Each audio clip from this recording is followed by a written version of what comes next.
নাভি দেখার অপরাধে আজ 3 দিন যাবৎ এক প্রকার কারাগারের মধ্যে আছি। না পারছি পালাতে, না পারছি এসব টর্চার সহ্য করতে। প্রতিদিন 2 ঘন্টা করে এসব নির্যাতন চলে। কোন দুঃখে যে ওই দিন ছাদে গেলাম, কেন যে গেলাম আল্লাহ ভালো জানে। ওই দিন যদি না যেতাম আজ এসব সহ্য করতে হতো না। কলেজ শেষ করে 10 মিনিটের মধ্যে বাসায় চলে আসতে হয়, আর ঠিক 5-10 মিনিট পরে শুরু হয় আমার উপর অত্যাচার। কাঁধ থেকে ব্যাগটা নামিয়ে ধীরে ধীরে ওয়াশরুমের দিকে গেলাম। গরমও অনেক পড়ছে, শার্টটা ভিজে গেছে। শার্টটা খুলতে যাব অমনি মনে পড়লো দারোগারের তো বারণ, কিছুই খোলা যাবে না। মনে সাহস রেখে ওটা খুলে ফেললাম। এমন দুর্গন্ধযুক্ত শার্ট ওনার সামনে কেমনে যাব? যাই হোক, যা হবে পরে হবে। হাত মুখ ধুয়ে একটু বসলাম, মোবাইলটা চেক করলাম কয়টা বাজে। ও মা, টাইম দেখে তো আকাশ থেকে পড়লাম। এক প্রকার দৌড়ে গিয়ে দরজায় কলিং বেল দিলাম। দরজা খুলতে ওই প্রান্তের ব্যক্তিটির হাতে ইয়া বড় একটা লাঠি। আল্লাহ জানে এটা দিয়ে পিটাইলে তো সত্যি মরে যাব। আমি হাঁ করে লাঠির দিকে তাকিয়ে আছি, না জানি কখন ঠাস করে এসে পড়ে। ভয়ে শরীর ধুকপুক করতেছে। আঙ্কেল আন্টি থাকলে হয়তো বেঁচে যাব। আল্লাহ রহম করো একটু। তিথি আঙ্কেল আন্টি আছে নাকি ঘরে? না। কি নাই মানে? কোথায় গেছে? অফিস থেকে আসেনি এখনো। আমি আজকে খুব অসুস্থ, গরমে ডায়রিয়া হয়ে গেছে। আজকের জন্য একটু ছুটি দাও। মেয়ের সাথে বাসে করে আসার সময় তো ওই ঠিকঠাক ছিলি, আমার কাছে এসেই তোর সব সমস্যা। না মানে ওরা তো আমার ফ্রেন্ড, বসলে এত কি সমস্যা? এত যখন বুঝিস, নাভি দেখার সময় এসব কথা মনে ছিল না? ও ও আসলে ওই দিন ও করতে করতে দিল একটা মস্ত বড় উপহার। ও কি ব্যথা করছে। কি আবার দেখবি নাকি? ছি ছি ছি, কি বলো এসব? তাহলে ওই দিন দেখছিলি কেন? কি করব, এত সুন্দর নাভি দেখলে কে চোখ সরাইতে পারবে? কি বললি? না মানে দুঃখিত, এবারের মতো মাফ করে দাও না। আমি বাড়িটা ছেড়ে দিব, আপনি শান্তিতে থাকেন। তাহলে আমার নাভি দেখছিস, ওটার কি হবে? কি হবে? বাবাকে বললে কি হবে জানিস? সোজা জেলে পুরে দিবে, আর 1 দিন 2 দিন না, আজীবনের জন্য ভরে দিব। এত পাওয়ার দেখানোর একটাই মানে, তার বাপ পুলিশ কমিশনার, চাইলে করতে পারে। আর আমাকে ছাড়িয়ে আনার মতো কেউ নাই। আমার মতো এতিম একটা ছেলের উপর এভাবে মানসিক শারীরিক টর্চার করছেন, এগুলো কি ভালো? আজ পর্যন্ত কোনো ছেলে আমার হাত পর্যন্ত দেখেনি, সেই জায়গায় তুই ডিরেক্ট আমার সব কিছু দেখে ফেলেছিস। তোকে ছেড়ে দিব কেমনে? সবকিছু কই, নাভিটাই না দেখছি। তোর এখন সবকিছু দেখার শখ জাগছে না? দাঁড়া কুত্তা, তোরে আজ আমি দেখাচ্ছি এই তিতলি কি জিনিস। তিতলি আমার দিকে তেড়ে আসতে এমন সময় কলিং বেল বেজে উঠল। মনে হয় আন্টি আসছে। আম্মু আর আসার সময় পেল না তোর। রাগে গজগজ করতে করতে দরজা খুলতে গেল। এতক্ষণ যে আমাকে এত শাসন করছিল তার নাম তিতলি। মাঝে মধ্যে আমি তিথি বলেও ডাকি। বাবা পুলিশ কমিশনার, মা ডাক্তার, আর মেয়ে আমার শিক্ষিকা, অনার্স ফার্স্ট ইয়ারে পড়ে। আর আমি হলাম আপনাদের সেই চিরচেনা আয়ান আহমেদ, পড়াশোনার ফাঁকে ফ্রিল্যান্সিং করি। ব্যাস এতটুকুই। সামনে গল্পের সাথে থাকলে হয়তো আরো কিছু জানতে পারবেন। রাগে গজগজ করতে করতে মাকে নিয়ে আসতেছে, আমার দিকে চোখ লাল করে তাকিয়ে আছে। আয়ান, বাবা কেমন আছো? আসসালামু আলাইকুম। আলহামদুলিল্লাহ ভালো, আপনি কেমন আছেন? ওয়ালাইকুম আসসালাম, আমি ভালো আছি। তিতলি পড়ছে নাকি ঠিক মতো? অনেক ভালো করে। শালার কি যে পড়তেছে, না পারি বলতে না সইতে। কি বলো মুখের ভেতর করে? খাইছো নাকি দুপুরে? না। আচ্ছা বসো, আমি রহিমাকে বলে দিচ্ছি। তিতলি এদিক ওদিক না ঘুরে পড়তে বস। আন্টি চলে যেতে আবার শুরু হলো ম্যাডামের লাফালাফি। ওই, তুই মুখের ভেতর বিড়বিড় করে কি বলতেছিলি? হ্যাঁ, হাতে পায়ে চলে ম্যাডামের অত্যাচার।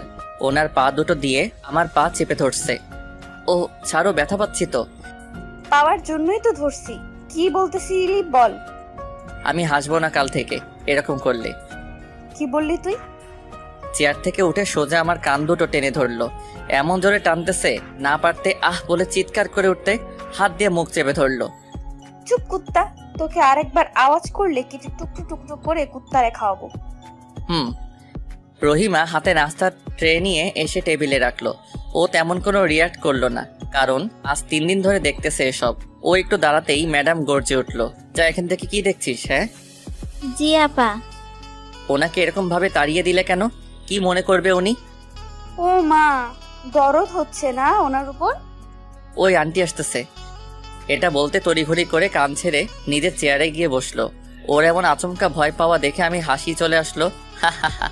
আমার হাসি যেন থামছেই না। আমার এমন হাসি দেখে তিতলির আগে ফুসফুস করছে। হঠাৎ প্লেট থেকে দুধের গ্লাসটা নিয়ে আচমকা মাথার উপর ঢেলে উপর দিল। কি করছো এটা? চেয়ার থেকে তাড়াতাড়ি উঠতে উঠতে ততক্ষণে আমার মেশিন পর্যন্ত পৌঁছে গেছে। গরম দুধ হওয়ার কারণে মনে হয় সবকিছু ঝলসে গেছে। এক মুহূর্ত দেরি না করে ওয়াশরুমে গেলাম। এরপর কি আর করা, সব তো ভিজে গেছে। রুমে গিয়ে চেঞ্জ করতে হবে, তাছাড়া কোনো উপায় নাই। আমি ওয়াশরুম থেকে বের হতে সামনে দেখি তিতলি হাতে রুমাল নিয়ে দাঁড়িয়ে আছে। নেন এটা। লাগবে না, আমার রুমে যেতে হবে। যেটা বলছি ওটা করেন, এটা দিয়ে মুছে ফেলেন। কেমনে মুছবো? নিচে পর্যন্ত চলে গেছে। সরো, রুমে যাব আমি। না। দুপাশে হাত দিয়ে আছে। এ কি রকম মেরে আল্লাহ! এই অবস্থায় কেউ দেখলে মান সম্মান যাবে। হাত সরাও, আজকে অনেক হয়েছে, আর না, আমাকে যেতে দাও। 2 ঘন্টা এখনো হয়নি, আর আমাকে এখনো পড়ার নাই, পড়তে হবে। আসেন। দেখো, আমার কিন্তু রাগ উঠতেছে। কি করবি তুই? হ্যাঁ, তোকে আমি ডরাই নাকি? আব্বু বলবো ওইটার কথা? না থাক, চলো। ভেতরে গেঞ্জি ছিল, ওটা পুরোটাই ভিজে গেছে। গায়ের উপর তোয়ালেটা দিয়ে কোনো রকম বসলাম। কি পরবে ওই বিষয়টা নাও। আমি সব পারি। আপনাকে কালকে পড়া দিছি, ওইগুলো করছেন? মেয়ে বলে কি এ নাকি এখন আমার থেকে পড়া নিবে। কোন মুসিবতে পড়লাম নিজেই জানি না। কি হলো, পড়া করছো? দেখো, সবসময় পাগলামি ভালো লাগছে না। আমি তোমাকে পড়াইতে আসছি নাকি তুমি আমাকে পড়াইতে আসছো? যাই মনে করিস কর, এখন যেটা বলছি ওটা কর। মাথায় সমস্যা আছে মনে হয় মেয়েটার। চুপ না থেকে পড়া বের কর। 2-3 দিন যাবত তোমার এসব পাগলামি সহ্য করছি। দেখো, সামনে আমার লাস্ট ইয়ারের ফাইনাল এক্সাম আছে। তুমি এমন করলে আসবো না আমি? ওই কি বললি? আসবি না মানে কি? হ্যাঁ, ভাইরে, মেয়েটা কথা বলার সাথেই হাতে লাঠিও ঘোরাচ্ছে। এখন তো একটা দিয়ে দিছে বাড়ি। তুমি ছোট নাকি? এসব কি পাগলামি শুরু করছো? যা ইচ্ছে করো, আমি আসবো এমন করলে। আর হাত থেকে লাঠিটা ফেলো। আব্বুকে গিয়ে বলবো তুই আমার লুকিয়ে লুকিয়ে গোসল করা দেখছিস, তখন কি হবে জানিস? ওটা কখন করছি? তুই যদি না আসিস সোজা গিয়ে আব্বু ওটা বলবো। থাক, তোমার এত কষ্ট করে বলা লাগবো না। কালকে যে প্র্যাকটিক্যাল খাতা একটা লিখে আনতে দিছি, ওটা করছিস? ওটা তো তোমাকে করতে দিছে স্যারে। আমি পারবো না তাই তোকে দিছি। কই ওটা? রুমে আছে, সময় ছিল না আমার। রুমে গিয়ে কি করছিস? হ্যাঁ, কয়টা মেয়ের সাথে প্রেম করিস? অনেক বড় প্রেমিক হয়ে গেছিস না? ভাই, এত চিল্লাও কে? মেয়েটা সারাদিন এত কথা বলে, মাথা ব্যথাও করে না মনে হয়। মোবাইল চেক করে দেখি 2 ঘন্টা হয়ে গেছে। আমার সময় শেষ, যাচ্ছি আমি। 2 ঘন্টা হয়ে গেছে নাকি? জি। হালকা একটা ভেটকি দিয়ে চলে আসলাম রুমে। মাথার উপর দিয়ে কি ঝড়টাই না গেল। মেসে থাকতে পারি না, বিদায়। একাই একটা বাসা নিয়ে আছি। এখানে আসছি প্রায় 2-3 মাস হয়ে গেছে। বাড়িওয়ালার কথা ছিল ছাদে যেন না উঠি। আরো বিভিন্ন প্রকার নিয়মকানুন দিচ্ছিল। 3 দিন আগে কলেজ থেকে একটু আগে চলে আসছি, যার কারণে রুমে বসে বসে বোরিং ফিল করছিলাম। বাড়িটা অনেক বড়। আমি থাকি 2nd ফ্লোরের একটা রুমে। বিল্ডিংটা 5 তলা বিশিষ্ট। ওই দিন ভুল করে ছাদে উঠলাম। মা, সেখানে উঠে দেখে একটা পরী ব্যায়াম করতেছে। ছোট একটা টি শার্ট, পরনে একটা স্ক্রিন প্যান্ট, শরীরের সাথে একদম আষ্টে পিষ্টে লেগে আছে। ভালো করে খেয়াল করে দেখি কোমরে একটা তিল আছে। টি শার্টটা ছোট হওয়ায় বুকের নিচে নাভি সব পুরো পেট দেখা যাচ্ছে। কি দেখলাম আমি? কখন যে ওর সামনে চলে গেছি জানি না। আমি এক প্রকার হা করে দেখেই যাচ্ছি। পরি যখন টের পায়, না করে চিৎকার দেয়। ভাই, আমাকে আর পাইকে। এক দৌড়ে রুমে চলে আসছি। মনে করছি দেখছি, ভালো লাগছে, ব্যাস এতটুকুই। কিন্তু না, হঠাৎ একদিন ঘুমাচ্ছি, এমন সময় দেখি কেউ একজন দরজা টোকা দিচ্ছে। আমি দরজা খুলে আকাশ থেকে পড়লাম। ভালো করে চোখ ডলতেছি, সত্যি নাকি মিথ্যে স্বপ্ন দেখছি। ভয়ে গলা শুকিয়ে যাচ্ছে। মেয়েটা গিয়ে কিছু বলছে নাকি? আসসালামু আলাইকুম। ওয়ালাইকুম আসসালাম। কেমন আছো বাবা? ভেতরে আসেন আন্টি, বসেন। আপনি তো তেমন আসেন না। বসার জন্য আসেনি, তুমি তো মনে হয় তেমন কোনো টিউশনিও করো না, আর কলেজ থেকে এসেও মনে হয় ফ্রি। জি আন্টি, আমার এসব একটু ঝামেলা মনে হয়, তাই ওই আর কি। ফ্রি থাকলে আমার মেয়েটাকে একটু পড়াও, ওর আগের মাস্টারকে বিদায় করে দিয়েছি। আন্টি, আমার তো তেমন সময় নাই, আর আমি টিউশনও করাই না। সামনে ওর এক্সাম, মেয়েটা একটু দুষ্টু, প্লিজ না করো না। আচ্ছা আন্টি, আমি ভেবে দেখবো। পেছনে দেখে আন্টিকে ওই চিমটি দিছে। ফিসফিস করে কি যেন বললো। ভাবা ভাবির কিছু নেই, তুমি কালকে থেকে আসবে। আন্টি না মানে আচ্ছা। মাথা চুলকাচ্ছি, আগে করাইনি বিধায় একটু সংকোচ লাগছে। ও আমার মেয়ে তিতলি, ওকে পড়াবা কালকে থেকে। আচ্ছা আচ্ছা, আমি আসি। ওই দিন চলে যাওয়ার পর মনে মনে ভাবছি মেয়েটা মনে হয় একটু শান্ত টাইপের, আর মা বাবাকেও কিছু বললো না। যাই হোক, একটু স্বস্তি ফিল করছি এতদিনে। এর পরের দিন ওকে পড়াইতে গেলাম। এরপর থেকে শুরু হলো যত জ্বালা। মেয়েটা এই কয়দিন জীবনটা তেজপাতা করে ফেলছে। সকালে রুম থেকে বের হয়ে গাড়ির জন্য রাস্তায় দাঁড়াইছিলাম, এমন সময় রিয়ার সাথে দেখা। ও আর আমি সেম ইয়ার, সেম কলেজ, তবে ভিন্ন ভিন্ন ডিপার্টমেন্টে। আমি ঢাকায় আসছি 2 বছর হয়েছে। ওর হাত ধরে এই বাড়িতে ঢোকা। রিয়া ওর মা বাবার সাথেই থাকে। ওই শয়তান, তোকে কালকে বলছি না দুইজন একসাথে কলেজে যাব? একটু বেশি ক্লোজ বিধায় ও গা ঘেসে দাঁড়ালো। ও একটা খারাপ অভ্যাস আছে, সেটা হচ্ছে গায়ে হাত তোলা। হাত দিয়ে দুষ্টমি ফাইজলামি করে, যেমন হাসতে হাসতে থাপ্পড় দেওয়া, বাচ্চাদের মতো খামচি দেওয়া, চিমটি কাটা। তুই আমার ধারে কাছে আসবি না, হাতে মশকরা বেশি করিস তুই। ওলে আমার বাবুলে। এটা বলে ও আমার গাল টেনে দিল। ওই বাচ্চা নাকি আমি? লোকে কি ভাববে? হ্যাঁ, সর সামনে থেকে কুত্তি।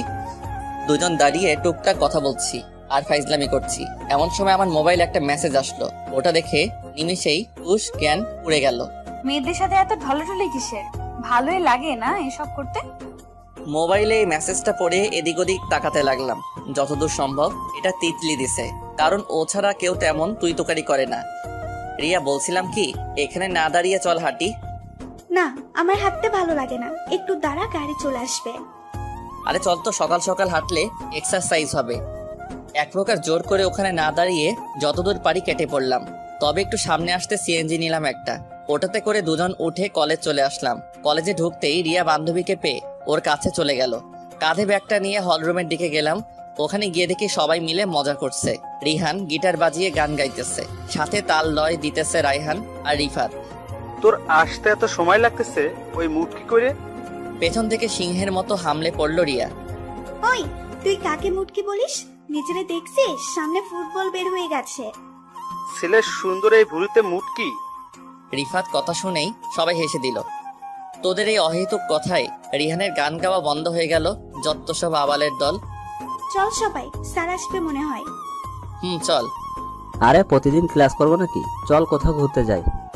আমার মুড নাই, তোরা যা। ওই মুড কি? তুই কিছু বল ওকে, তোর কথাই যাবে ও। আরে তেমন কিছু না, এমনি যাব না, ক্লাস করবো আজ। চল সবাই।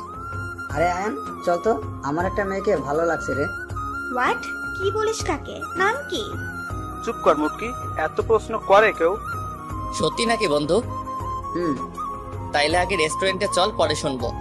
ভালো কথা বলছিস দোষ, নিয়ে চলো রে।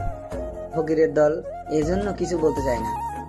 আমরা ফকির এত টাকা কই নি রে বাপ, ছেলে মেলে আমাদের খাওয়া একটু না হয় দোয়া নে। তুইও আবার আমার জন্য দোয়া করবি। আমার থেকে তোর বেশি টাকা, তুই কি করবি এত টাকা নিয়ে? আমরা তো বেকার শালা, তুই তো বেকার না। চল, ওর থেকে এই খাবো আজকে। কোথায় ডিল মারলাম, কোথায় এসে পড়লো, দুজন দুদিক দিয়ে ধরলো। আরে কি করতেছি তোরা? আরে ভাই, আমি ফকির, দিনে আনি দিনেই খুচরা টাকাও পকেটে নেই, পকেট সহ ছেঁড়া। এই রিহান না, ও মিথ্যে বলছে, আমি দেখছি আসার সময় মানি ব্যাগ ফুল টাকা। শালি মোটকি, তুই বেষ্টু নামের কলঙ্ক, তোর জীবনেও বিয়ে হবে না। আরে ছাড় তোরা, খাওয়াবো চল। খাদকের দল, সব খাদকেরা মিলে বড় একটা রেস্টুরেন্টে ঢুকলো। আমি আগেও ঢুকছি ওটাতে। কম খেলেও জনের ভাগে 500-1000 বিল উঠবে। আর এরা তো সব খাদক, হুড়মুড় করেই সব দোকানে ঢুকে পড়লো। ভাই, এদিকে আসবেন একটু। ওয়েটারকে ডাক দিল। ও আসার পরে, দাঁড়া, আমি অর্ডার করি। তোরা সব চুপ কর, আমি বলছি। রিয়া বান্ধবী আমার, তুই কিছু অর্ডার করিস না রে, ওদেরকে অর্ডার করতে দে। বেশি কিছু না ভাই, এইসবগুলো নিয়ে আসো। ভালো হয়েছে সবাই আসছিস, খাবার আসতে তো সময় লাগবে। রিহান, বল মেয়েটাকে। বলবো, আগে খাবার আসুক। আপু, আপনার ফ্রেন্ড সার্কেলে কোনো সিঙ্গেল মেয়ে থাকলে আমাকে বললেন। রিয়ার বান্ধবীকে উদ্দেশ্য করে, তোর মতো এই ফুলিওয়ালার সাথে কে প্রেম করবে? করবে, দূর থেকে সুন্দরী মেয়ের সাথে করবে।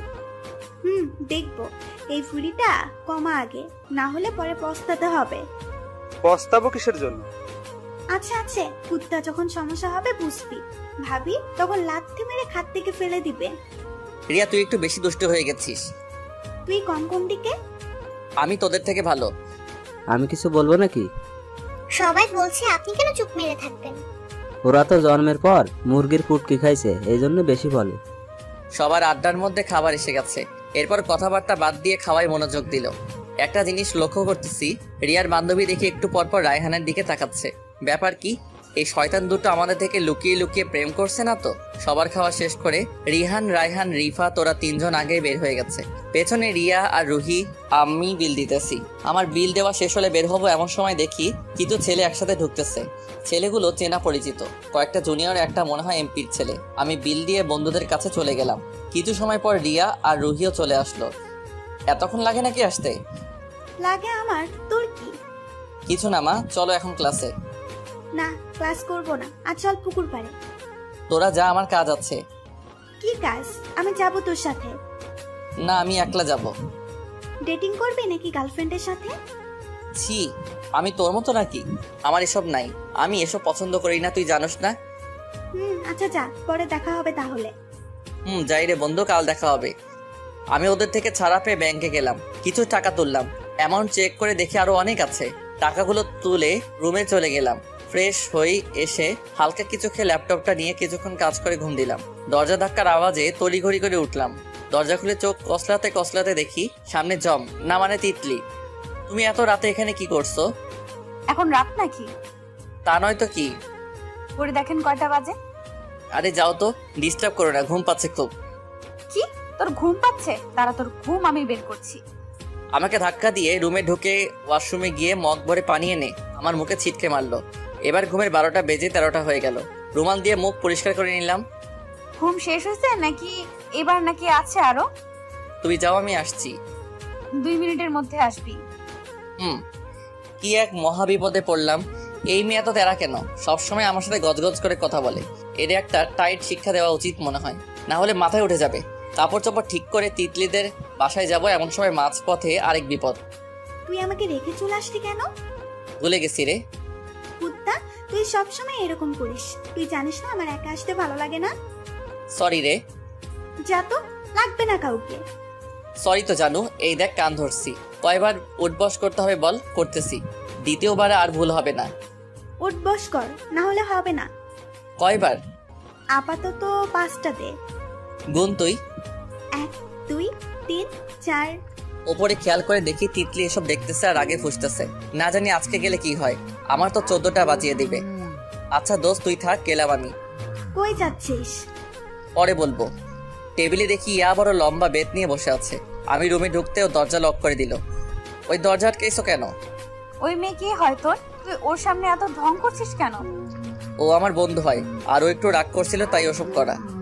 ও রাগ করলে করুক, তাতে তোর কি? হ্যাঁ আচ্ছা সরি বাবা, রাগ কইরো না, দাঁড়িয়ে না থেকে বসো। আমি বসবো, তুই এক পায়ে দাঁড়িয়ে থাক। পারবো না। দাঁড়া, আমি আব্বুকে এখনই বলছি। বলো, আমিও দেখি কি বলো তুমি। আমি দাঁড়িয়ে না থেকে ওর পাশে গিয়ে বসলাম। ওয়াও, ওর গায়ের থেকে এমন নেশাক্ত গন্ধ আসছে, আমাকে পাগল করে দিচ্ছে। বলতেছি কিন্তু। এই নাও আমার মোবাইল, কল দাও আর বলো বাবা, আমার স্যার আমার এই কিউট নাভিটা দেখছে। আপনি সরেন তো আমার কাছ থেকে, আমি আব্বুকে সত্যিই ফোন দিব। দাও, বারণ করছে কে?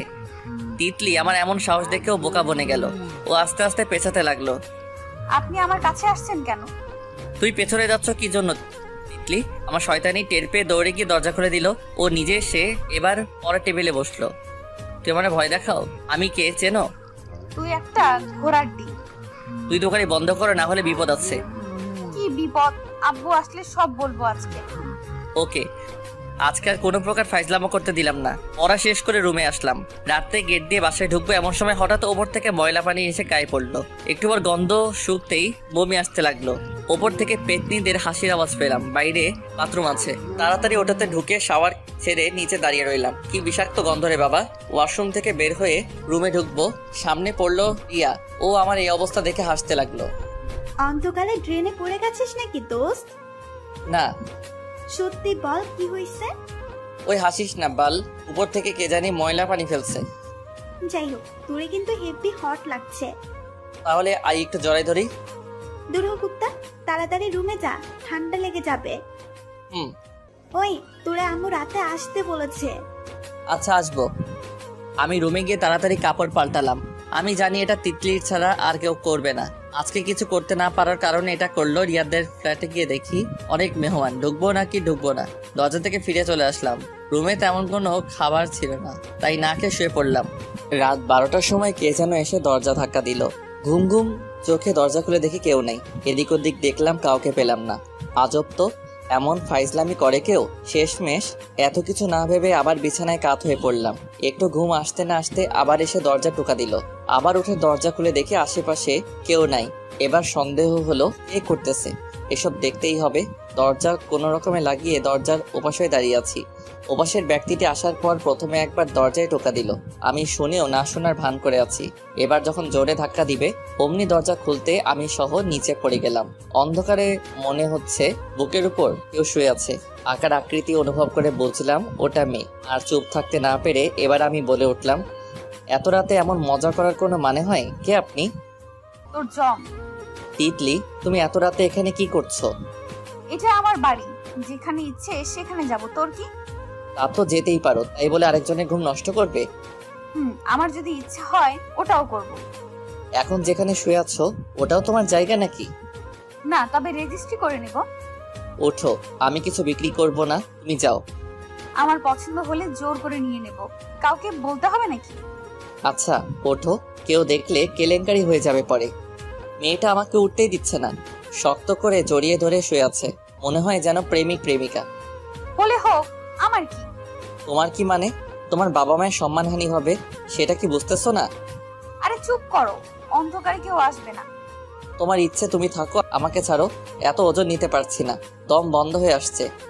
কি কুত্তা, তুই আমার এই সামান্য ওজনটুকু নিতে পারছিস না? আমি তো আজ সারা রাত এখানেই থাকবো। পাগলামি করছো কেন? ওঠো বলছি। না, আর একটু থাকি। উঠবা না? না। ও আমাকে শক্ত করে ধরে আছে। আমি হাতটা কোনো রকম ছাড়িয়ে পেছনে ওকে জড়িয়ে ধরতে লাফিয়ে উঠলো।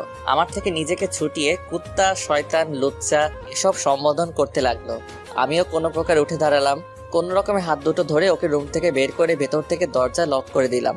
ওদিকে ম্যাডাম যত সময় পারছে চিল্লা পাল্লা করে চলে গেছে। সকালে ঘুম থেকে উঠে ফ্রেশ হয়ে রুমে হালকা নাস্তা করলাম। রিয়াকে ফোন দিলাম, ও নিচে নেমে আসলো। এরপর গাড়ি একটা নিয়ে কলেজে গেলাম। ওখানে গিয়ে দেখে আজ তেমন কেউ আসেনি। ব্যাপার কি, কই গেছে ওরা? সবগুলো ক্লাস করে ক্লাসরুম থেকে বের হলাম। হাতে মোবাইলটা নিয়ে রিহানকে কল দিতে যাব, এমন সময় সামনে দেখলাম একটা মেয়ে ফুল নিয়ে হাত বাড়িয়ে দিয়েছে। আমি অবাক হয়ে তাকিয়ে আছি।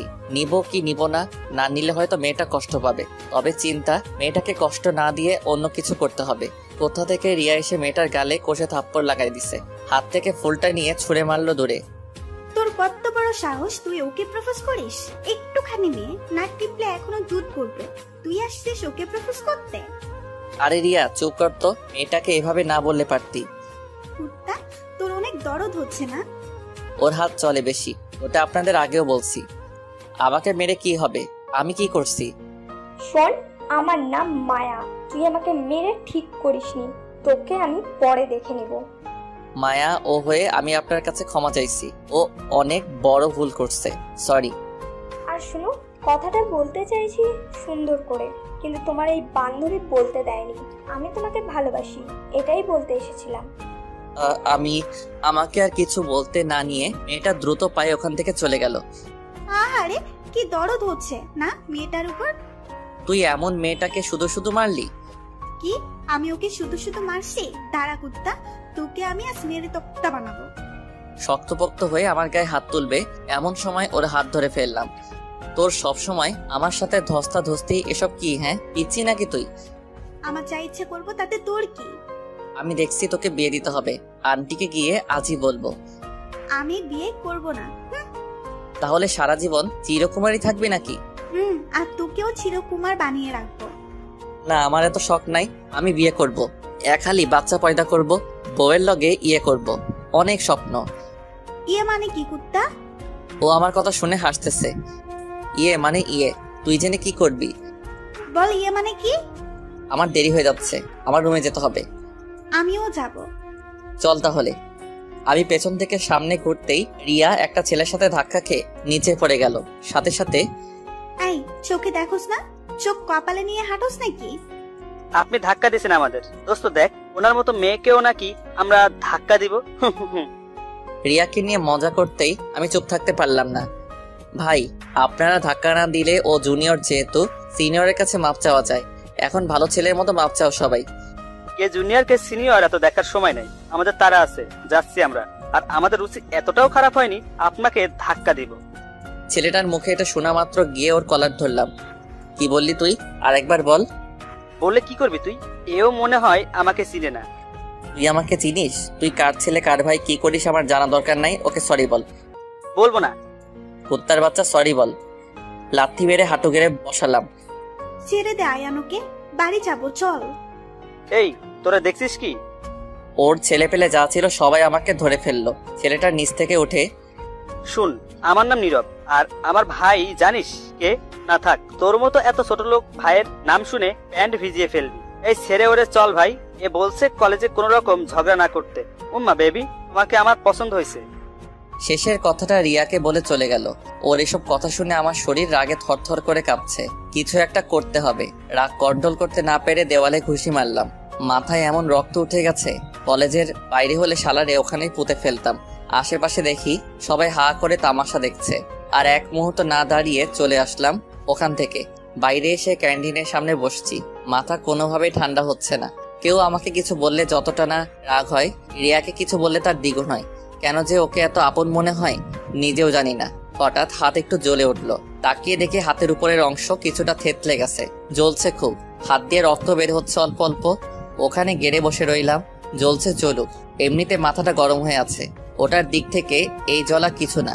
রিয়া তড়িঘড়ি করে এসে, কাউকে কিছু বলতে না পারলে নিজের ক্ষতি করে বসে থাকিস, এমন পাগলামি কেউ করে? হাতটা ধরে প্রথমে পানি দিয়ে পরিষ্কার করছে, এরপর ওর ওড়নাটা ছিঁড়ে ওটা হাতে পেঁচিয়ে দিল। আমি এমনই কুত্তা। কি করতে আসলে এখানে? চোখের সামনে থেকে যা, এখন ভালো লাগছে না। ভালো লাগার ওষুধ কি আমি জানি তো। এটা বলতে দেরি কোমরে হাত দিতে লাফ মেরে উঠলাম। তোরে বলছি না আমার গায়ে হাত না দিতে? ছেলে মানুষের এত সুরসুরি থাকলে চলে? তুই আমার সামনে আসবি না, তোর জন্য সব সময় ঝামেলায় পড়তে হয়। আমি গেলাম, থাক তুই। কই যাবি যা কুত্তা। আমাকে সাথে না নিলে আম্মুকে বলে বকা খাওয়াবো। আম্মু কি বলছে মনে নাই? রিয়ার উচ্চতা বেশি না হলে ও মোটামুটি সাইজের আছে।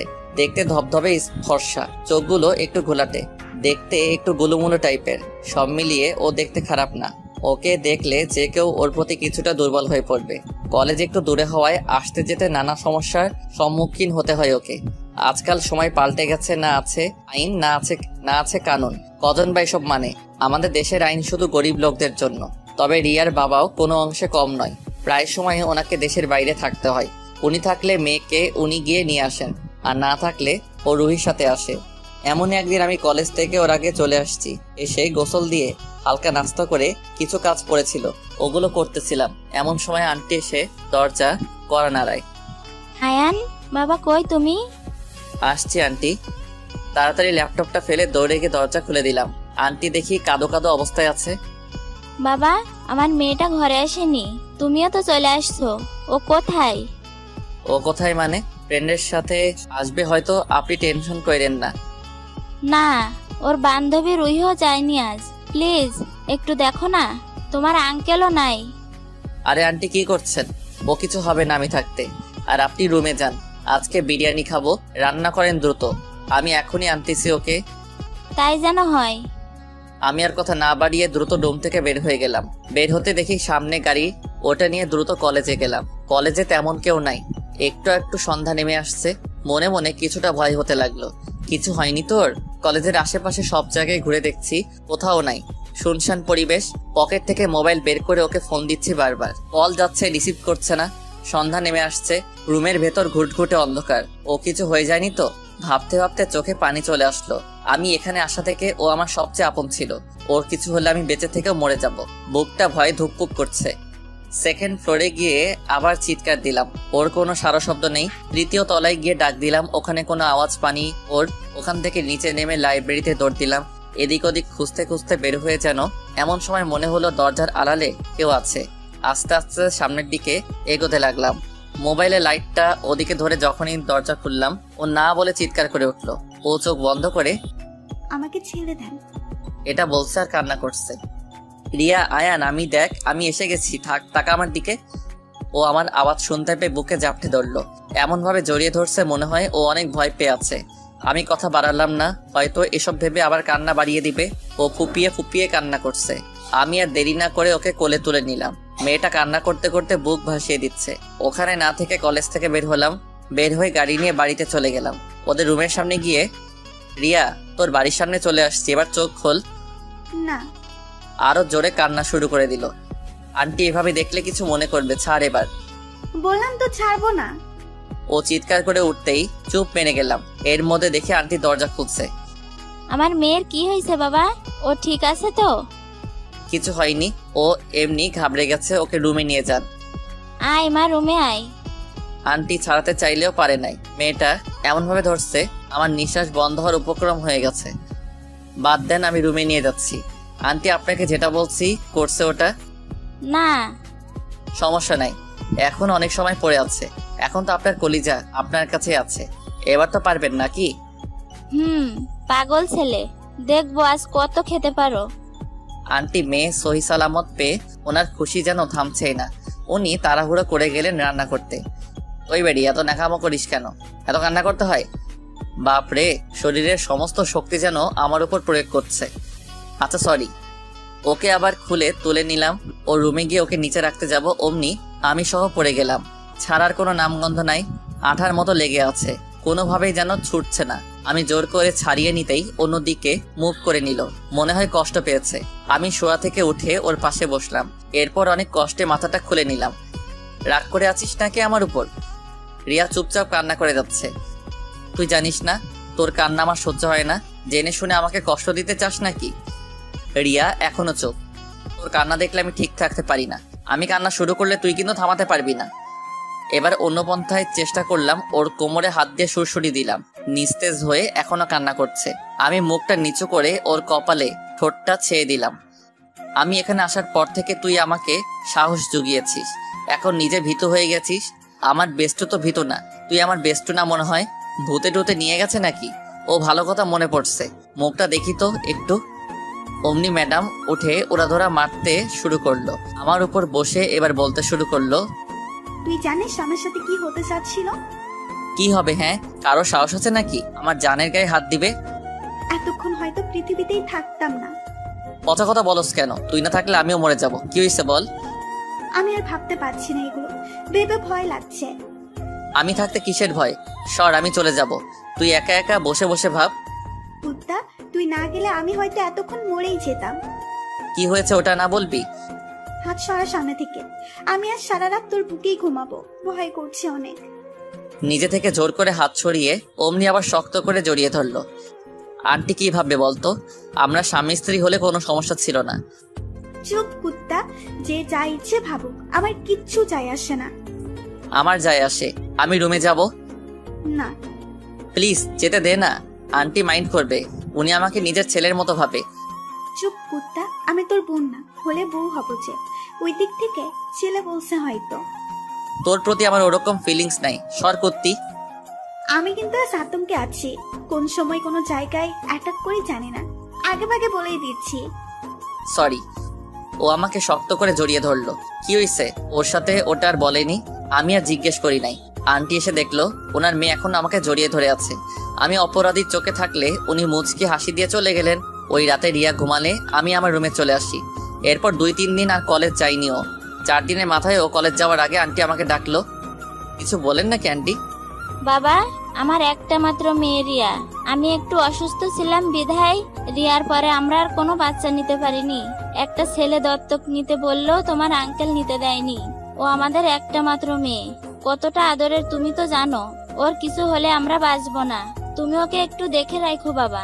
আমার মেয়েটা ওই দিনের পর থেকে বড্ড ভয়ে আছে।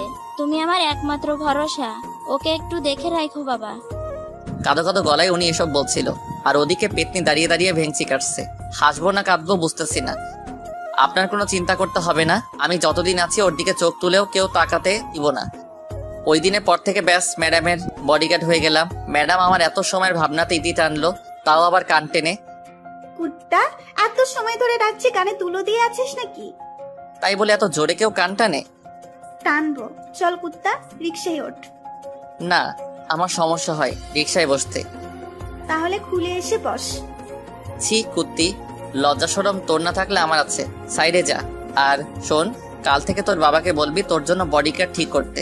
আমি আর পারছি না। তুই আছিস না, আর লাগবে না। কি? আমি তোর বডিগার্ড? হুম। যাবই না তোর সাথে। আমি সিএনজি নিয়ে গাড়িতে উঠলাম, অমনি ম্যাডামও এসে ঢুকে পড়লো। জানো, রাগ করো কেন? ওর ন্যাকামি আর সহ্য হয় না। চোখ বড় বড় করে তাকাতে এবার লাইনে চলে আসলো। কলেজ শেষ করে এসে যখনই রুমে ঢুকতে যাব তখনই সামনে ব্যক্তিটার কার্যক্রম দেখে চোখ কপালে উঠে গেল। টেবিলে বই, হাতে লাঠি, কোমরে ওড়না পেঁচানো। আমি রুমে ঢুকতে ও দৌড়ে গিয়ে দরজা বন্ধ করে দিল। তুই আজকে আমাকে পড়াতে যাসনি কেন? ওই মেয়ের লগে এত কিসের ডলাডলি? কোথায় গিয়েছিলে ওকে নিয়ে? বাপরে, ম্যাডাম দেখি খুব রেগে আছে। আচ্ছা, পরে সব বলছি। না, এখনই আমার জবাব চাই। আমি আজ একটু ক্লান্ত, মাফ করো আজকের জন্য। কিসের মাপ? আমার কাছে কোনো মাপ টাপ নাই। আমি জানি না এত কিছু। তোর থেকে আমার হিসাব নেওয়া এখনো হয়নি। ও নিজে থেকে এসে হাতটা ধরতে, একটু আওয়াজ করতে। কি হয়েছে এখানে দেখি তো? এটা কোনো মেয়ের কাপড়ের অংশ? কার থেকে নিছিস? তোর শুধু মেয়ে মেয়ে না। রিয়ার দেওয়া মোড়ানো কাপড়টা তিতলি একটানে খুলে ফেলে দিল। ও এই থেতলে জায়গাতে চেপে ধরলো। আরে ব্যথা পাচ্ছি। কি করতেছো? ছাড়ো না। তুই ওই মেয়ের সাথে কেন যাবি? ওই মেয়ে কি তোর বউ লাগে নাকি? ওর হাত না ছেড়ে জোরে চেপে ধরলো। এত পরিমাণ ব্যথা লাগছিল, সহ্য করতে না পেরে চোখ দিয়ে পানি বের হয়ে গেল। ও আমার চোখের পানি দেখে, যত সব ঢং, কাল থেকে যেন ওই মেয়ের সাথে আর না দেখি। হাতটি ঝাড়ি দিয়ে ছেড়ে হনহন করে চলে গেল। আমি ওর যাওয়ার দিকে এক পলক তাকিয়ে আছি। দোষটাই বা কি হলো? মেয়েটা এমন করছে আমার সাথে। আন্টি খুব ভালো, তিতলির বাবাও মোটামুটি ভালো, তবে ওনার সাথে তেমন কথা হয়নি। 2বার কি 3বার সালাম কালাম হয়েছিল, এ বেশি কিছু না। রুমে বসে রইলাম, হাতটার দিকে তাকিয়ে। একটু একটু জ্বলছে, তিতলি ধরার কারণে। কাটা জায়গাগুলো আবার রক্তে লাল হয়ে গেল। রুমে ড্রেসিং করার মতো তেমন কিছু নাই। নিচে ফার্মেসি আছে, তাই আর বসে না থেকে ফার্মেসিতে গিয়ে ওরা ব্যথার ওষুধ দিল কিছু, সাথে ব্যান্ডেজও করে দিল। রাত বাজে 9টা। এখন আর জিমে যাওয়া যাবে না, তাও আবার হাতটা অন্যরকম অবস্থা। রুমে তেমন কিছু নাই খাওয়ার মতো, তাই আর তিতলিদের বাসায় না গিয়ে রিয়ার আম্মুর কাছে গেলাম। উনি দরজা করে দিয়ে আসতে চোখ গেল আমার হাতের দিকে। হাতে কি হয়েছে? ব্যান্ডেজ করা কেন? তেমন কিছু না, একটু চোট পেয়েছি। কিছু আছে নাকি খাওয়ার মতো? ক্ষুধা লাগছে খুব। রিয়ার জন্য পায়েস রান্না করছিলাম, দাঁড়া আমি নিয়ে আসছি। আরে বসো তো তুমি, আমি নিজে নিয়ে খাবো। দাঁড়াও, তোমার এত কষ্ট করতে হবে না। আপনি আমাকে নিজের ছেলে ভাবলে এমন বারণ করতেন না। বারণ করলাম কখন? তাহলে কোনো কথা নাই, সরেন। আমি গিয়ে পাতিল থেকে খাবো। ওকে যাও, তোমার যা ইচ্ছা করো। এই তো আমার লক্ষ্মী আন্টি। পাগল ছেলে। রান্নাঘরে গিয়ে পাতিলের ঢাকনা খুলে দেখি ভালোই ঘ্রাণ আসছে, আর দেখতেও মাশাল্লাহ। আমি জানি ভালো হবে, তাই প্লেট একটা নিয়ে একটু বেশি করে নিলাম। ওরে আল্লাহ, মুখে দিয়ে তো আমি খুশিতে নাচতেছি। কি যে একটা চমৎকার টেস্ট হয়েছে। ওগুলো শেষ করে আরেকটু নিলাম। এক সময় পাতিলের দিকে তাকিয়ে দেখি চাপ্পা, পুরোটাই খালি। প্লেটে একটু করেছিল, ওগুলো নিয়ে রিয়ার কাছে গেলাম। মেয়ে দেখি পড়ার টেবিলে বসে বসে ডায়েরিতে কি যেন লিখছে। ওই পেতনি, কি লিখতেছিস? দেখা আমাকে। আমার আওয়াজ পেতে ডায়েরিটা লুকিয়ে ফেললো। এত রাতে তুই? প্লেটে কি এগুলো? তোর জন্য পায়েস রান্না করে নিয়ে আসছি, খেয়ে দেখ তো একটু। এইদিকে দে। আমার হাত থেকে প্লেট নিল, দেখলো একটু করে আছে, কিছু একটা বলতে চাইলো, আবার চুপ হয়ে চামচটা হাতে নিয়ে যেই না মুখে দিবে অমনি ওর হাতটা ধরে আমি মুখে পড়ে নিলাম। বেচারি চোখ বড় করে থাকলো। সরি টরি বলার পর শান্ত হয়ে দ্বিতীয়বার মুখে দিতেই প্রথমবারের মতো খেয়ে নিলাম। রিয়া তো রেগে ফায়ার। কুত্তা, মজা লস আমার সাথে? তোর মজা বের করছি। প্লেটে হাত দিয়ে যা কিছু ছিল আর সব নিয়ে মুখে মেখে দিল। যাই বলিস দোস্ত, পায়েসগুলো কিন্তু হেব্বি মজা হয়েছে। রাতে আর কিছু খাওয়া লাগবে না। তোরগুলো তুই খা কুত্তা। আম্মু, ও রান্না করছাস? মনে হয় পেটে আরেকটু জায়গা খালি আছে। চুপ হারামি, তোকে একটুও চুয়াবো না। আমি খাবো আর তুই দেখবি। আমাকে দিবি না? হুম। মনে হাসতেছে এটা ভেবে যে ও গিয়ে এখন শুধু পাতিলটাই পাবে, ভেতরে মাল নাই হয়ে গেছে। হু হু হু, এত যে আনন্দ লাগছে। আমারে দেখে কে? ওয়াশরুমে গিয়ে কোনো রকম এক হাতে মুখটা পরিষ্কার করছি। ফ্রেশ হয়ে এসে ড্রয়িং রুমে গিয়ে ধপ করে সোফার উপর শুয়ে পড়লাম। একটু বেশি হয়ে গেছে মনে হয়। পাশে আন্টি বসে বসে সিরিয়াল দেখছে। আন্টি, পায়েসগুলো যা হইছে না, কি বলবো। রিয়া খুব পছন্দ করে, তাই মাঝে মাঝে রান্না করি, তুমিও এসো। আপনার মেয়ে যে শয়তান, আমাকে একটু দিবে বলে মনে হয় নাকি? এর মাঝে দেখি রিয়া মুখ কালো করে আন্টির কাছে আসলো। আম্মু পায়েস কই? রান্নাঘরেই তো আছে। নাই ওখানে, পায়েসের পাতিলটা তো খালি। খালি মানে? আন্টি আমার দিকে তাকালো। সরি আন্টি, আপনি এত মজা করে বানাইছেন, একটু একটু খেতে খেতে কখন যে খালি হয়ে গেছে বুঝতে পারি নাই। সমস্যা নাই, আমি ওকে আবার রান্না করে দিব। কি, তুই এতগুলো পায়েস একবারে নিয়ে নিলি? আন্টি দেখছেন আপনার মেয়ে কি রকম, কথায় কথায় আমাকে মারে। রিয়া ছেড়ে দে, ও ব্যথা পাচ্ছে। তোকে আমি আজকে মেরেই ফেলবো কুত্তা। প্লেটের তলাই করে একটু করে নিয়ে এগুলো খেতে দেয়নি আমাকে। তুই না খেলে আমি কি করব? তুই আমাকে খেতে দিচ্ছিস? প্লেট তো তোর হাতে ছিল, তুই না খেলে আমি কি করব? ওই দেখ তেলাপোকা। কই? ওর থেকে ছাড়া পেয়ে এক দৌড়ে রুমে চলে আসলাম, এসে শান্তিতে ঘুম দিলাম একটা। আম্মু অনেকদিন তো হলো, আয়ন ভাই বাড়ি থেকে গেছে, কোথায় আছে কি করতেছে একটাবার ফোন দিয়ে দেখো না। ওর মতো ছেলে আমার দরকার নেই, আমার একটা ছেলে আর সেটা হলি তুই। ওর কথা বাদে, হা কর তুই। আম্মু সাব্বিরকে সকালবেলা নাস্তা খাইয়ে দিচ্ছে, এমন সময় সাব্বির কথাটা বলে উঠলো। ও আর বলে রাখি, সাব্বির এখনো ছোট, সবেমাত্র 2য় শ্রেণীতে উঠেছে। তোমরা কেমন মা বাবা? ভাইয়ার কথা একটুও ভাবো না? এত পাকা পাকা কথা কই থেকে শিখলি? হ্যাঁ, তোর এত বয়স হয়নি বোঝার, এইসব নিয়ে আর কথা বলবি না। ভাইয়া যাওয়ার পর থেকে আমাকে আর কেউ বাইরে ঘুরতে নেয় না, দোকানে নিয়ে গিয়ে কেউ চকলেট কিনে দেয় না। আচ্ছা, আমি তোর মাই সাহেবকে বলবো যেন তোকে নিয়ে ঘুরতে বের হয়। না, ওনার সাথে যাব না, উনি শুধু আমাকে মারে। পড়াশোনা না করলে আদর করবে নাকি? তোমার নাস্তা তুমি খাও, খাবোই না। রাগে থমথম করে চলে আসলো সামনের রুমে। সাব্বির বাবা, আর একটু খা। না। একদমই শয়তানটার মতো হয়েছে। কি করছে ছেলেটা? অনেকদিন তো হলো আমাদের থেকে দূরে দূরে রেখেছি, কত বড় হয়েছে, ঠিক মতো খাচ্ছে নাকি না খেয়ে কষ্ট পাচ্ছে কে জানে। কোন মুখে আবার ওকে ঘরে তুলবো? যে ছেলে আমাদের মুখে চুন কালি মেখে চলে গেছে তাকে? না থাক, ওর মতো ছেলে আমাদের দরকার নেই। সকালে উঠে কিছুক্ষণ ওয়ার্কআউট করলাম, শরীরটাকে একটু সতেজ করলাম। রুমে এসে কলেজ যাওয়ার জন্য রেডি হচ্ছি। গায়ে গেঞ্জি যেটা ছিল ওটা খুলে ফেললাম, ঘামে ভিজে ওখান থেকে বাজে দুর্গন্ধ বের হচ্ছে। আয়নার সামনে দাঁড়িয়ে চুলগুলো এলোমেলো ছিল, নিচু হয়ে ঠিক করতে লাগলাম। হঠাৎ চোখ গেল শরীরের দিকে, পেশিতে হাত বুলিয়ে দেখতে লাগলাম। 6 প্যাক আছে এর মাঝে, হাতে মাসলগুলো অনেকটা ফুলে গেছে। মনে মনে ভাবছি বডি বিল্ডিং কম্পিটিশনে পার্টিসিপেট করলে খারাপ হতো না। শরীরকে বিভিন্ন পোজ দিয়ে আয়নায় দেখতেছি, আগে ছিলাম কিরকম আর এখন কেমন। নিজের দিকে তাকিয়ে নিজেই ইমপ্রেস হয়ে যাচ্ছি। পেছন থেকে কারো হাসি শব্দ পেলাম। ওমা, পেছন ফিরে দেখি তুমি এখানে কি করছো আর কখন আসলে? এই যে যবে থেকে আপনি শো করছেন তখন থেকে। কথা বলতে বলতে রুমে ঢুকলো। এত সকাল সকাল এখানে আসার কারণ? এত কারণ জিজ্ঞেস করেন কেন? আমার বাড়ি যখন ইচ্ছে তখন আসবো। মুখে কথা বলছে আর ঘুরে ঘুরে দেখছে। এইটা এখন তোমার বাড়ি না, আমি এখানে ভাড়া দিয়েই থাকি, যখন ইচ্ছে তখন আসতে পারো না। আর এমন কাজ যেন দ্বিতীয়বার না হয়। আপনার বুকে এত পশম, ছুঁয়ে দেখি। এটা হাত বাড়াতে আমি সরে গেলাম, তবে ওর কথাতে মনে পড়লো গায়ে গেঞ্জি নেই। তাড়াহুড়ো করে গেঞ্জিটা নিয়ে পড়তে গেলে ও পেছন থেকে জড়িয়ে ধরছে। তিতলি কি করছো? ছাড়ো বলছি, তোমার সাহস দিন দিন বেড়ে যাচ্ছে। ও পেছনে ধরাই কোনো মতে ছাড়াতে পারছি না। এমন করেন কেন? আপনার শরীরের গন্ধটা আমাকে মাতাল করে দিচ্ছে। পিঠের মধ্যে ওর নাকটা ঘষতে লাগলো, এদিকে আমার সুরসুরও লাগছে, ভয়ও করছে। দরজা খোলা, কেউ এসে পড়বে, প্লিজ ছাড়ো, আমি তোমার আম্মুকে বলবো এসব ব্যাপারে, ছাড়ো তাড়াতাড়ি। এখন গিয়ে বলেন আমি আপনাকে প্রচন্ড ভালোবাসি। মানিক এসবের, ছাড়ো তো, অসহ্য একটা মেয়ে। হাত দিয়ে অনেক জোর দিতেছি, একটু বেশি দিলে হয়তো ব্যথা পাবে, ওটার ভয়ে ও জোর দিতে পারছি না। বিয়ের পরে ঠিকই সহ্য করে নিতে হবে। আমি তোমাকে ভালোবাসতে পারবো না, যেটা বলছো ভুলে যাও আজীবনের জন্য। ভুলবো মানে? আমি যেটা চাই ওটা আমার করেই নিয়ে দম রাখি। ওটা দরজার বাইরে গিয়ে বলো, এখন ছাড়ো তো।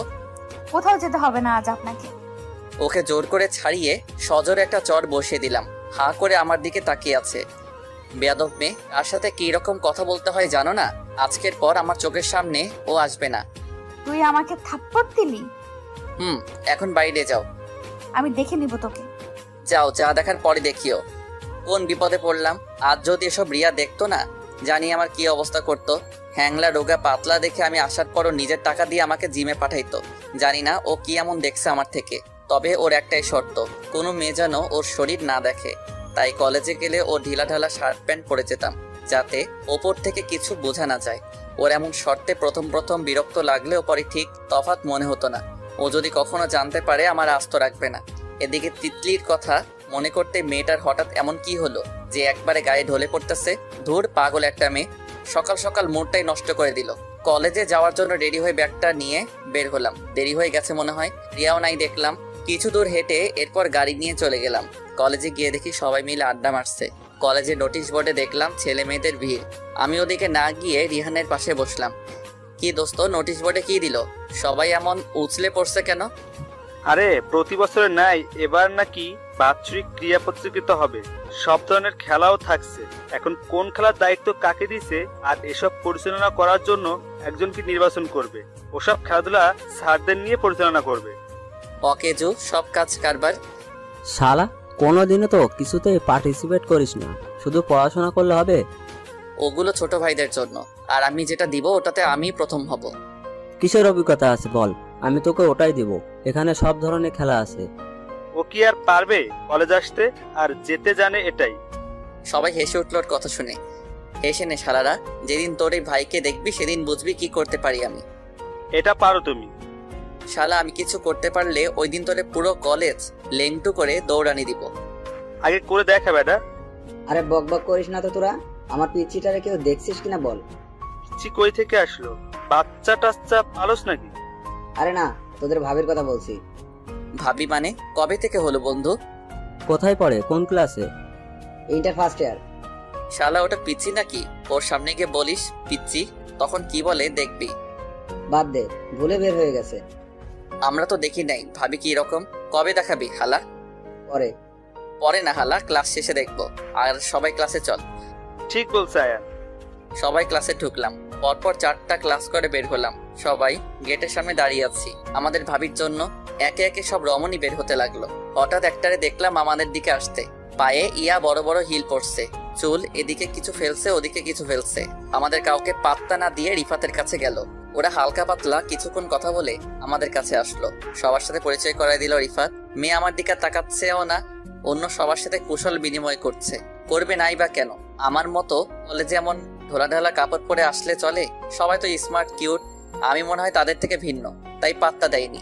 এক বুক হতাশা নিয়ে ওদের পাশেই দাঁড়িয়ে রইলাম। সবার সাথে টুকটাক কথা বললেও আমার সাথে বলেনি। যাকে ওর মতো এত পিচ্চির সাথে কথা বলার শখও নাই। ওই মেয়ে যাওয়ার পর সবাই আমার দিকে তাকিয়ে কেমন যেন করে হেসে উঠলো। দেখ ভাই, ফাইজলামও ভালো লাগে না। আমার বেস্টু আসলে দেখতি মেয়েটা আর কি করতো। সত্যি বলতে ও থাকলে মেয়েটাকে প্রশ্ন করতে করতে 12টা বাজিয়ে দিত।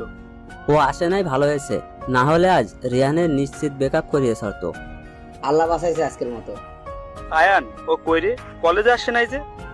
জানি না, কাল রাতে তো বাড়ি ছিল। বাদ দে ওর কথা। কলেজে ভোটে প্রার্থী কেউ হবি নাকি? শুধু শুধু দৌড়ে কি লাভ, প্রতিবারের মতো ওই নীরবই হবে। ওর কথা বাদ দে, কেউ দাঁড়াবি নাকি ওটা বল। কে দাঁড়াবে এখানে? দূর, বাদ দে এসব। কোনো প্রতিযোগিতায় অংশগ্রহণও করব না, আর নীরবের সাথেও ভেজাল করার কোনো দরকার নেই। ভীতু শালা তুই। তো তুই দাঁড়া গিয়ে। তোরা নিজেরাই আমাকে ভোট দিবি না, আমি কেমনে দাঁড়াবো? দরকার নাই কারো দাঁড়ানোর। চল সবাই ট্যুরে যাব কিছুদিনের জন্য। সামনে এক্সাম আছে, যাবো না কোথাও।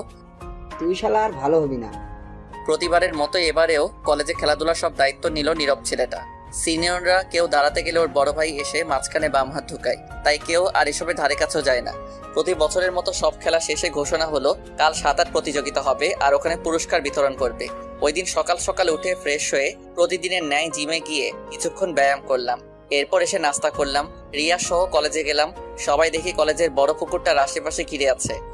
ওই চল ওখানে, এবারে কে জিতে কে জানে। দূর, ওগুলো দেখার কি আছে? আমি কখনো সাঁতার কাটি নাই, অনেক শখ সাঁতার কাটার। তোর সাঁতার কাটা শিখতেও হবে কুত্তি, তোর জামাই জানলে হবে। জামাইও যদি না জানে? কি আর করবি, সবাই একসাথে মিলে ডুবে মরবি। যা শয়তান, আমি তো ওই জন্য ভয়ে সাগরে তো দূরে পুকুরেও যাই না। দুজনে কথা বলতে বলতে পুকুর পাড়ে গেলাম। রিয়া ভয়ে হাত ধরে পাশে দাঁড়িয়ে আছে। এমন সময় প্রধান অতিথিও আসলো দিঘিতে। ভালো করে দেখি ওই হালা এমপি করিম চৌধুরী মনে মনে গালি দিতেছে ওই বাটপারকে। বাপ নাম্বার 1 আর ছেলেটা তো আস্থা বকাটে। এই দুইটারে একবার শায়েস্তা করতে পারলে এখানকার লোকজন শান্তিতে একটু ঘুমাইতে পারতো। এর মধ্যে দেখলাম প্রিন্সিপালের হাতে একটা পেপার। মনে হয় প্রতিযোগীদের একে একে সবার নাম অ্যানাউন্সমেন্ট করতেছে, আর সবাই ওই দিঘিতে নেমে ঠিকঠাক ভাবে পজিশন নিচ্ছে। সবার শেষে যার নাম বললো ওটা শুনে যেন আকাশ থেকে পড়লাম। রিয়া আমাকে ধরে নাড়াচ্ছে। আয়ান, তুইও না সাঁতার প্রতিযোগিতায় অংশগ্রহণ করছিস? আমি জানি না তো, কে করলো এই কাজ? ছি কুত্তা, তুই এখন সবার সামনে উলঙ্গ হয়ে যাবি? লজ্জা শরম করবে না তোর?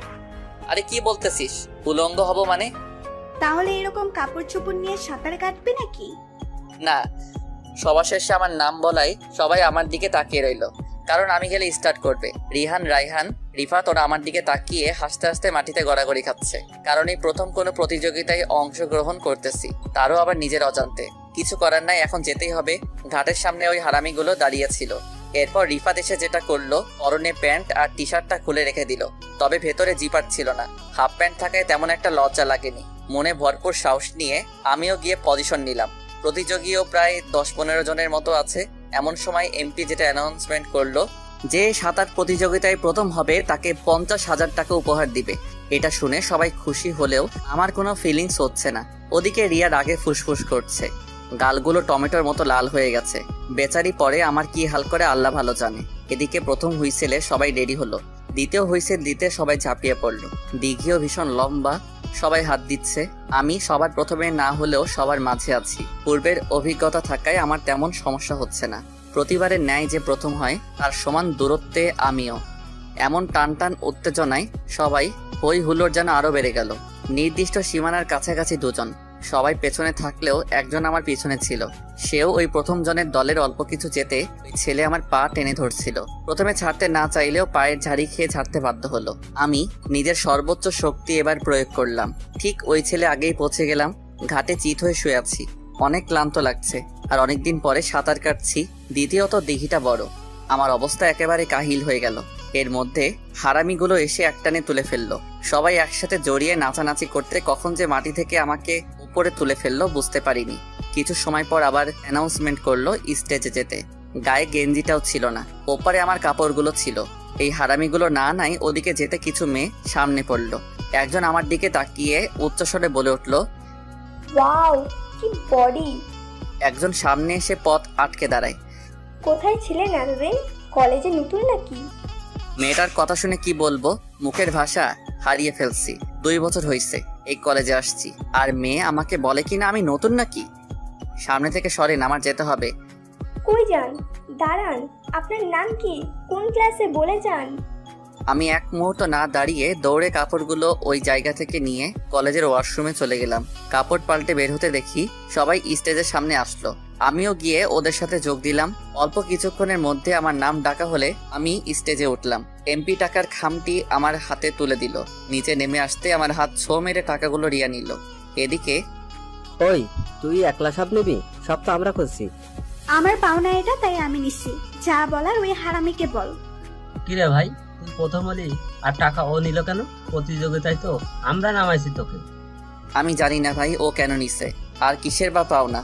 ওই তুই আমার থেকে কিসের টাকা পাবি? হ্যাঁ রিয়া, এত কিছু জানি না, এগুলো আমাদের। আমরা এগুলো দিয়েই কক্সবাজার যাব।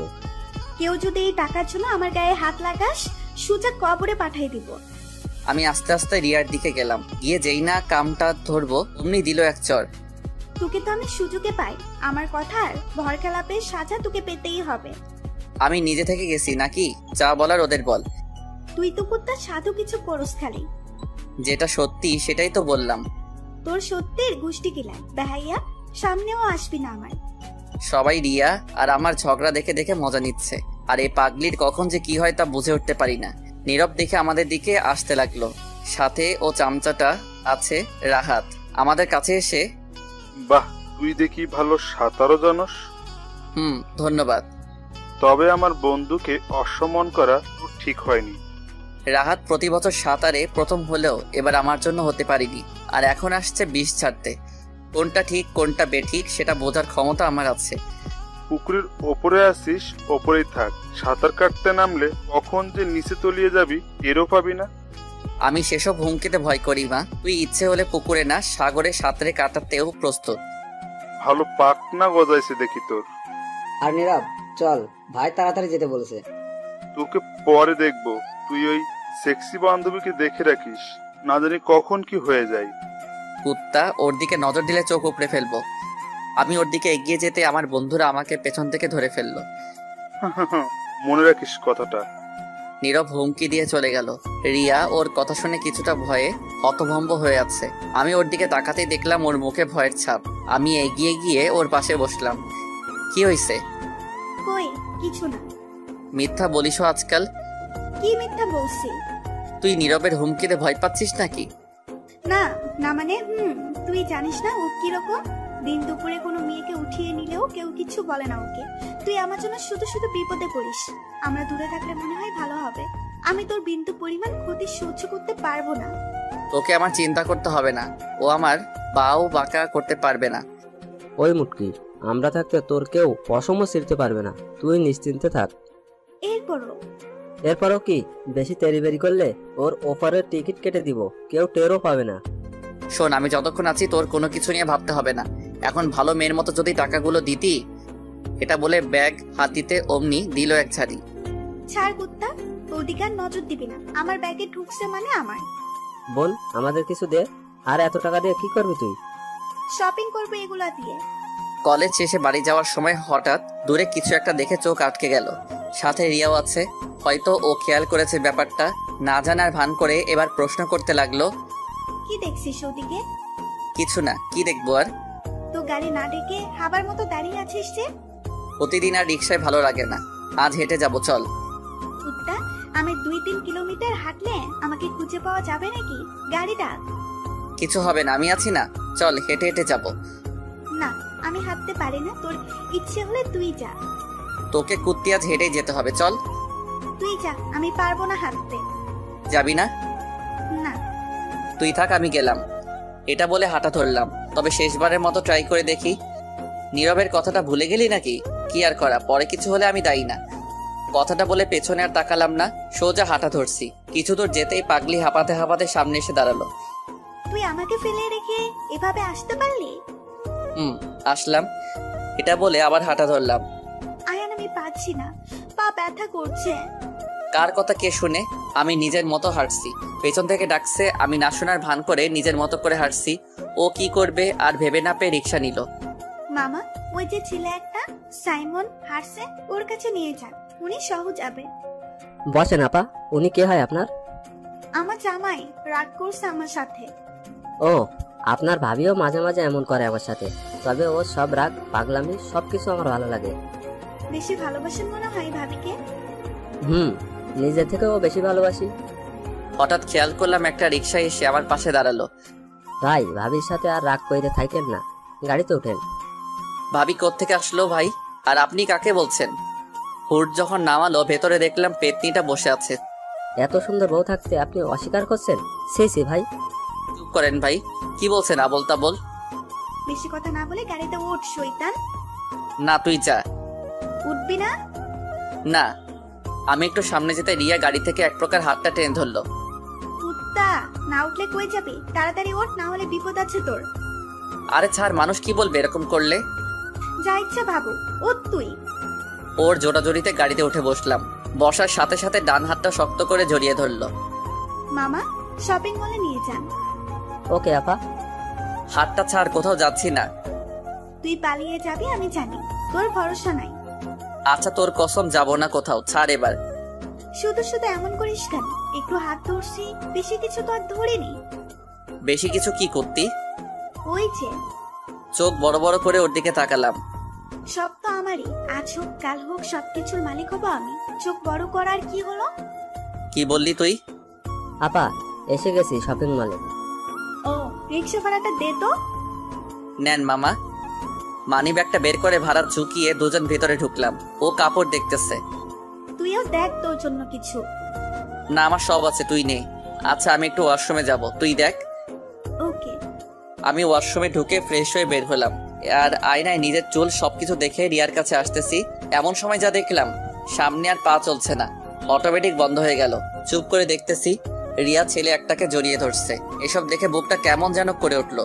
কে হয় ছেলেটা? আমার জানা মতে ওর তেমন কোনো ফ্রেন্ড বা কাজিনও নাই। তাহলে কে ছেলেটা? কিছু সময় থেকে ছেড়ে দিল।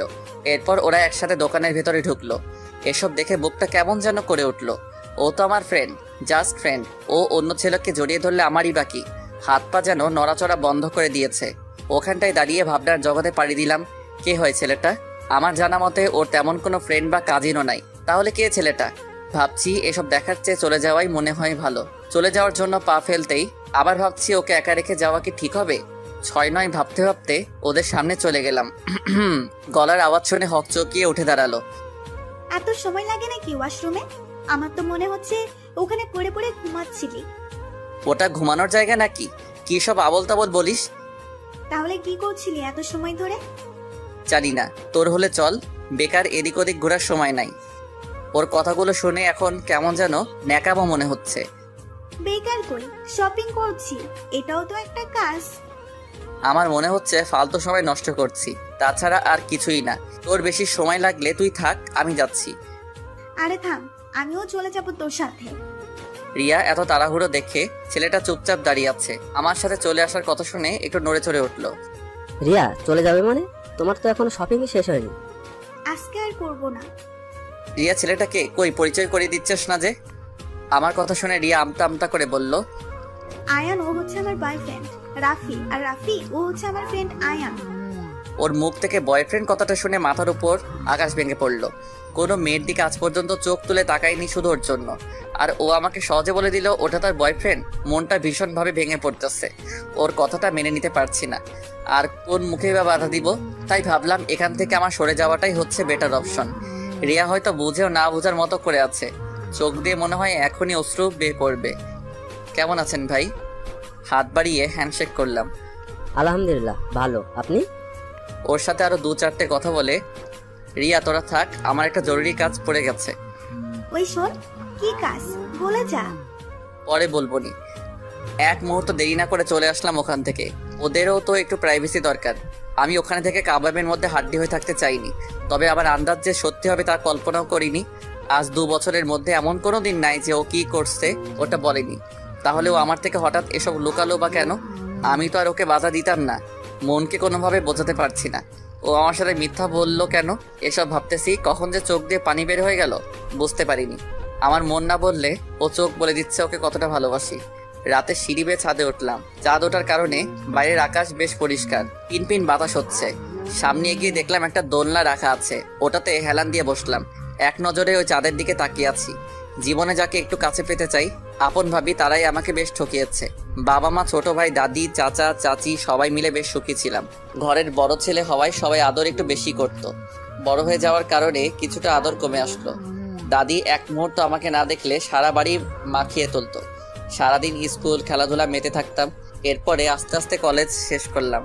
লাইফে খেলাধুলা, বন্ধু বান্ধব নিয়ে এত ব্যস্ত ছিলাম, কখনো কোনো মেয়েকে মনে ধরেনি।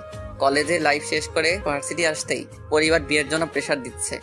আব্বু আমার পছন্দ ছিল, যার কারণে ওনারা তাড়াতাড়ি কাজটা সেরে ফেলতে চাইছে। কিছুদিন যেতেই কথাটা আমার কানে আসছে, তবে মেয়েটা আমার পরিচিত কেউ। ও যে আমার লাইফে এতটা বিপর্যয় ঘটিয়ে দেবে জানলে হয়তো বিয়েতে রাজি হতাম না। সামনের ব্যক্তিটার ডাকে ভাবনার জগৎ থেকে ফিরে আসতে হলো। আমি এতক্ষণ ধরে ডাকছি, আপনার কানে আওয়াজ যায় না? ও শুনি নাই, সরি। আকাশের দিকে তাকিয়ে তাকিয়ে কি ভাবছেন? কই কিছু না, কি ভাববো আর? কিছু যদি নাই ভেবে থাকেন, চোখ দিয়ে পানি পড়তেছে কেন? ও কিছু না, পুরনো কিছু চিত্র চোখের সামনে ভেসে উঠলো, তাই ওই একটু পানি বের হইছে। হইছে, আমি জানি তো, আপনি আমাকে বলবেন না। মাথাটা রাখেন এখানে। তিতলি দোলনায় বসে আমার মাথাটা ওর কোলে নিয়ে চুলে বিলি কেটে দিচ্ছে। ওর এমন কাণ্ড দেখে অবাক হলেও খুব ভালো লাগছিল তখন। এত রাতে ছাদে আসছো কেন? কেন আসতে পারি না? মেয়েদের গভীর রাতে ছাদে আসা মোটেও ঠিক না। আপনারা আসলে ভালো, আমরা আসলে খারাপ, এটা বোঝাচ্ছেন তাই তো? না, ওটা কখন বলছি? তাহলে কি বোঝাচ্ছেন? তোমাকে হাজার বললেও তুমি বুঝবে না। ছাড়ো, এখন কেউ এইভাবে দেখলে খারাপ ভাববে। যার যা ইচ্ছা ভাবুক, আমার কি এসে যায়? বেশি কথা না বলে চুপচাপ শুয়ে থাকেন। মেয়েটা আজ এত রোমান্টিক মোডে কেন? আগের মতো তেমন রাগারাগিও করছে না। কি জানি কখন কি হয়ে যায় মেয়েটার। আমার মাথাটা প্রচুর ব্যথা হচ্ছে। এখন ছাড়ো, রুমে যেতে হবে আমাকে। না, আপনি এখানে থাকেন। দাঁড়ান, মাথা ব্যথা আমি দূর করে দিচ্ছি। ওই কি করছো? ওটা পাগল হয়ে গেছো নাকি? কি করছি দেখেন নাই? এখন বলেন তো, মাথা ব্যথা গেছে নাকি? চুলগুলো আস্তে আস্তে করে টেনে দিচ্ছে, তবে ও কিস দেওয়ার পরে আচমকা মাথা ব্যথাও ও উদাও হয়ে গেল। না, কিস দিলে মাথা ব্যথা কমে কোন পাগলে বলছে? কেউ না, তবে ভালোবেসে কেউ এখন ইসে যে ওটা দিলে ভালো হয়ে যায়। ভালোবাসা আসলো কই থেকে? তুমি আমার ছাত্রীর মতো থাকো বুঝলে। আর ছাড়ো, ঘুমাবো আমি। মাথাটা ওর থেকে ছাড়িয়ে নিয়ে উঠে পড়লাম। ওখানে দাঁড়ানো মানে বিপদ, তাই আর ওখানে না থেকে সিঁড়ি বেয়ে নিচে নামবো। অমনি তিতলি পেছন থেকে এসে জড়িয়ে ধরলো।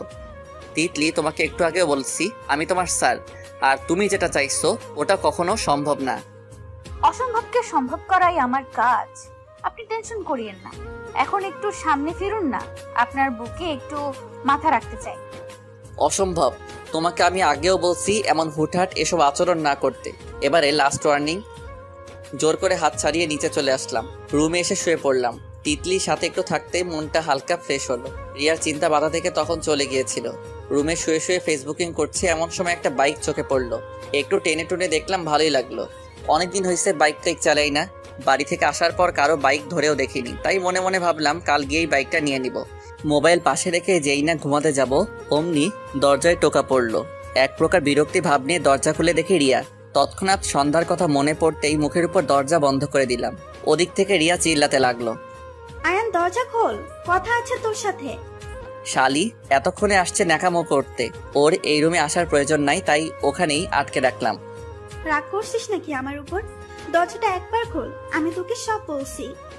ওর কথাগুলো এখন খুব বিরক্ত লাগছে, তাই আর কথা না বাড়িয়ে রুমের পাকাটা আরেকটু বাড়িয়ে দিলাম। কম্বলটা নিয়ে ভালোভাবে মুড়িয়ে ঘুমিয়ে পড়লাম। সকাল সকাল উঠে প্রতিদিনের মতো কিছুক্ষণ ব্যায়াম করে রুমে এসে একটা ফ্রেশ গোসল দিলাম। ব্যাগটা নিয়ে বাইরে বের হয়ে গেলাম। গেট দিয়ে বের হতে দেখি রিয়া সামনে, ওর পাশে দেখি তিতলি আর ওর আম্মু। আমি ওনাদের দেখে সালাম দিলাম।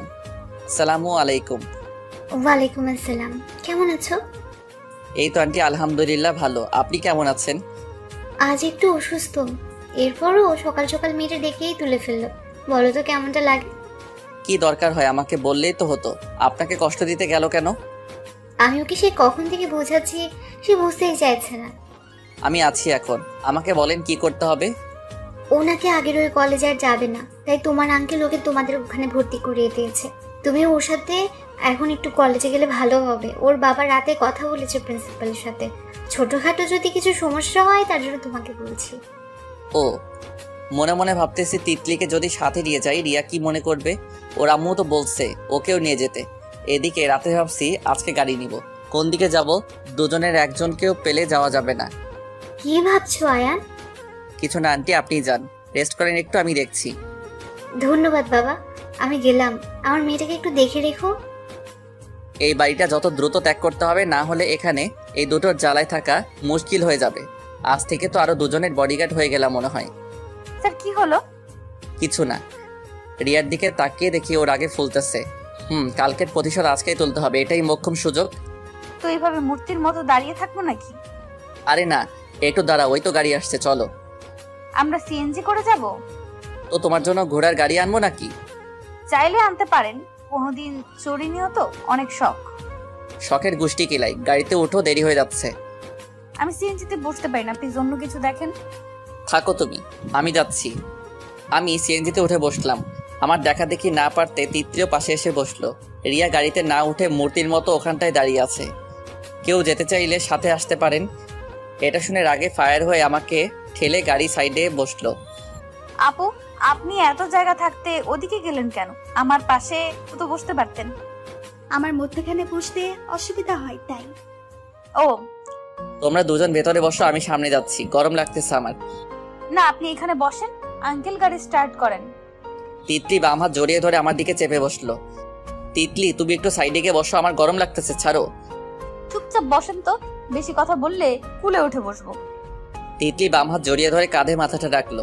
সিএনজির লুকিং গ্লাসে দেখি রিয়া রেগে ফায়ার, কিছু বলতেছে না, নিজে নিজে রাগে ফুসফুস করছে। ও লুকিং গ্লাসে চোখ পড়তে আমার দিকে তাকিয়ে ওর হাতের কনুই দিয়ে পেটে গোতা মারলো। সহ্য করতে না পেরে মুখ দিয়ে আহ করে আওয়াজ বের হলো। বাচ্চাদের মতো এমন চিল্লাচ্ছেন কেন? কিছু না। এদিকে দুজনের চাপাচাপির মধ্য দিয়ে কোনো রকম সহ্য করে কলেজে এসে পৌঁছলাম। রিয়া গাড়ি থেকে জলদি করে নেমে কলেজে ঢুকে গেল। এদিকে তিতলি এখনো ওই অবস্থায় পড়ে আছে। কি হলো, কলেজ যাবে না? এখন তো ছাড়ো। চলেন না আজ লং ড্রাইভে যাই। তোমার মাথা, আজে বাজে চিন্তা ছাড়ো, নামো গাড়ি থেকে। এক প্রকার ঝালি দিয়ে গাড়ি থেকে নামালাম, ভাড়া চুকিয়ে কলেজে ঢুকলাম। তিতলি পাশাপাশি হাঁটছে, উদ্দেশ্য প্রিন্সিপালের রুমে যাওয়া। আপনাদের কলেজটা অনেক সুন্দর। জানি আমি। আপনি আস্ত একটা ঘাটতারা মানুষ। সেটা সবাই বলে। আমার কিন্তু রাগ উঠতেছে। তাতে আমার কি আসে যায়? আপনাকে আমি পরে দেখে নিব, এখন কিছু করব না। দেখো, আপনি আসলেই খারাপ।